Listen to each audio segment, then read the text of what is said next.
Hello everyone and once again welcome back to Umar Taskeer YouTube channel. Myself Umar Taskeer. Guys, अगर आप SEO की field में है तो इन चार टर्म्स का डिफरेंस आपको ही पता होना चाहिए। काफी ट्रेंडिंग टर्म्स है ये। सबसे पहला तो एसईओ क्या होता है। सेकंड, एआईओ की बहुत ज्यादा बात हो रही है, यानी कि एआई ऑप्टिमाइजेशन की। ये एआई ओवरव्यूज इसको मत समझिएगा, ये एआई ऑप्टिमाइजेशन है। Third is generative engine optimization, that is GEO.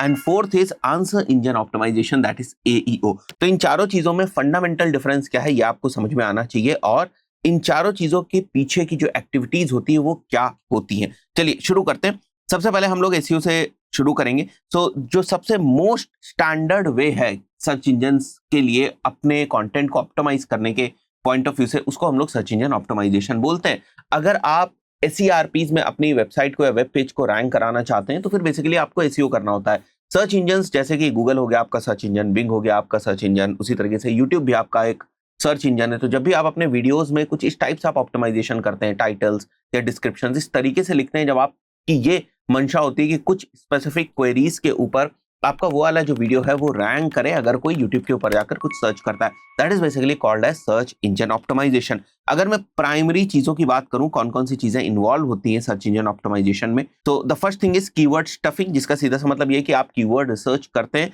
Jin keywords का सर्च वॉल्यूम ज्यादा होते हैं उन कीवर्ड्स के ऊपर आप कंटेंट लिखकर उसके बेसिस पे आप अपने कंटेंट को ऑप्टिमाइज करते हैं। बैकलिंक्स हमेशा से एक इंपॉर्टेंट पार्ट है स्टैंडर्ड एसईओ के पॉइंट ऑफ व्यू से, जहां पर आप जिस भी पेज को रैंक कराना चाहते हैं उसके लिंक्स जो है आप हाई अथॉरिटी वेबसाइट्स के ऊपर इन दी फॉर्म ऑफ बैकलिंक्स बनाते हैं, जिससे कि गूगल को ये सिग्नल जाए कि कुछ लोग इस वेबसाइट को रिकमेंड कर रहे हैं on their website. Third is basically content, जिसको आप ऑन पेज ऑप्टिमाइजेशन भी कह सकते हैं। बहुत ही इंपॉर्टेंट चीज है ये, बट ये फंडामेंटली टिका हुआ है कीवर्ड स्टफिंग के ऊपर ही जब हम स्टैंडर्ड एसईओ के पॉइंट ऑफ व्यू से बात करते हैं। Fourth is basically the technical stuff, जहां पर आपको क्रॉलिंग के बारे में पता होना चाहिए, इंडेक्सिंग के बारे में पता होना चाहिए, एनालिटिक्स के बारे में पता होना चाहिए, पेज स्पीड्स के बारे में पता होना चाहिए, और भी बहुत सारे टेक्निकल कंसर्न्स होते हैं एसईओ के पॉइंट ऑफ व्यू से, वो सारी चीजें आपको पता होनी चाहिए। तो this is basically SEO.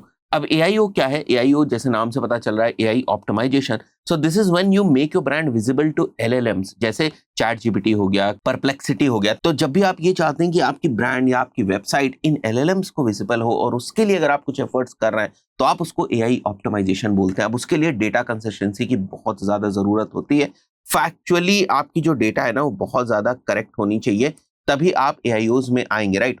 Also putting content on the sources which are trusted by LLMs, ऐसे सोर्सेज जैसे विकिपीडिया हो गया और भी डिफरेंट सोर्सेज हो गए जिनको एलएलएम्स ट्रस्ट करते हैं। तो जब आप अपना कंटेंट वहां पर मेंशन करेंगे तो हाई चांसेस हैं कि ये जो एलएलएम्स हैं वो कंसीडर करें उस कंटेंट को या उस लिंक को या फिर उस ब्रांड के नेम को, right. Content should be in machine relatable formats like schemas वगैरह का आप कंटेंट्स में यूज करें, सो दैट मशीन्स को उसको समझने में आसानी हो, ऐसी लैंग्वेज हो, ऐसे तरीके से आपका कंटेंट हो जिसको मशीन्स रीड कर पाए आराम से। मशीन्स का यहाँ पर सीधा सा मतलब यही है कि जो एलएलएम्स उसको अच्छी तरीके से समझ जाए, मतलब एलएलएम्स के लिए वो एक्सेसिबल भी होना चाहिए। तो दिस इज बेसिकली एआईओ। जब आप ये सारी चीजें करते हैं तो आप एआईओ कर रहे हैं। Third is generative engine optimization, जिसको जीओ बोला जाता है, which is like optimizing content for AI powered search engines like Google SGE या Google AIO जिसको आप बोलते हैं, Perplexity, Bing Chat। तो अगर आप इन AI पावर्ड सर्च इंजन्स के अंदर अपनी ब्रांड को या अपने लिंक को दिखाना चाहते हैं तो फिर आपको जीओ करना होता है। देखिए, एक और चीज फंडामेंटली आप समझने की कोशिश करें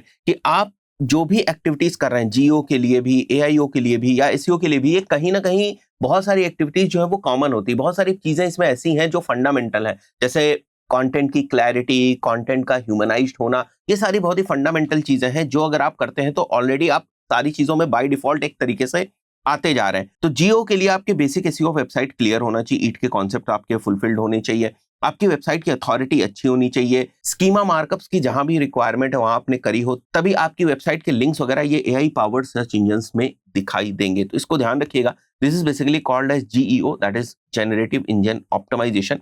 and fourth is answer engine optimization. अब जो कंटेंट आपको वॉइस सर्च के बाद रिजल्ट के फॉर्म में दिखता है या गूगल असिस्टेंट से दिखता है या फिर डायरेक्ट आंसर बॉक्सेस से दिखता है सर्च इंजन्स के अंदर, गूगल असिस्टेंट के थ्रू, एलेक्सा के थ्रू, सिरी के थ्रू, वॉइस सर्च के through, featured snippet on Google के थ्रू, ये सारी जगहों पर जो भी आप कंटेंट देखते हैं वो बिकॉज ऑफ एईओ है, that is basically answer engine optimization. अब अगर आपको इसको अचीव करना है तो आपको किन चीजों का ध्यान रखना है? आपको आपके कंटेंट के अंदर कोशिश करना है कि आप ब्रीफली आंसर कर दें फर्स्ट सेंटेंस के अंदर ही, क्योंकि कोई भी पर्सन कोई क्वेरी करता है और उसका आंसर अगर बहुत ही पीछे कहीं पर है कंटेंट के अंदर या ब्लॉग के अंदर, तो उतनी आसानी से वो आंसर इंजन्स में नहीं अपीयर होंगे। तो उसके लिए जरूरत है कि कंटेंट के शुरुआत में ही उसका आंसर जो है वो दिया गया हो। एड कन्वर्सेशनल लैंग्वेज, एक्सप्लेनेटरी थोड़ी सी लैंग्वेज हो, and again fact schema type के स्कीमा मार्कअप्स का यूज होना चाहिए सो दैट एक कन्वर्सेशनल अप्रोच जो है वो डेवलप हो सके। सो बेसिकली ये डिफरेंस है एसईओ, एआईओ, जीओ और एईओ में थ्योरी के पॉइंट ऑफ व्यू से। Thank you guys.